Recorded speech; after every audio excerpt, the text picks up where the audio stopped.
Hello. In this video, we're going to go over question 11, which is some correlation practice. Now, already off the bat, we know from our question that we're dealing with 6 samples, so we're dealing with sample correlation. We're given the expected value of x and the expected value of y. These will be very useful. When we want to find the correlation between x and y, there are 3 things we need to calculate. One of them is the covariance of x and y. One of them is the variance of x, and the other one is the variance of y. All right, now how do we find the covariance of x and y? Well, the formula for that is 1 over n samples times the sum from I to n of x minus x expected, I believe we have an absolute value here, times, wait, no, it's not an absolute value. And then we have y minus y expected. I believe that's our formula. So we're going to plug in our values to this formula. So we have 1 over 6 samples times 0 minus 1. So we have negative 1 times, and that is negative 1 minus 0, so we just have negative 1. So this is done. Now we have the second sample, so that's 2 minus 1. That's 1 times 1 minus 0, which is 1, plus, and you can see we're just going to continue. So this is the exact same. These next 2 samples are the exact same as the first sample. So negative 1 squared, negative 1 squared.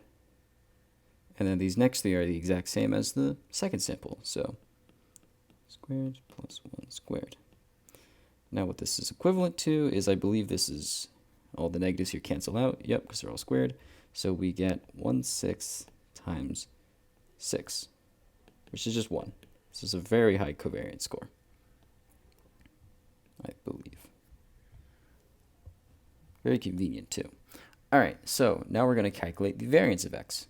The variance of x is just the same formula for the covariance. That's why they're named very similarly. Oh, goodness gracious. Never mind. I'm not going to do that. It's 1 over n, sum from I to n of x minus expected value of x times x minus expected value of x. So in the covariance, we just have y, but here we have just 2 x's. So we're going to do this again. 1/6, and because all of these are just 1s, I'm just going to simplify this. This is going to be a 6, which is going to be 1. And for y, all of the values are going to be 1s. So I'm not even going to show you the calculations. It's 1 over 6 times 6, which is 1. All right, so now that we've found all of those, we need to use our formula. And that is covariance over square root of variance of x, variance of y. All right, so we can calculate this out. This is quite simply 1 over the square root of 1 times 1, which just equals 1. So the correlation is 1. This is an extremely high correlation.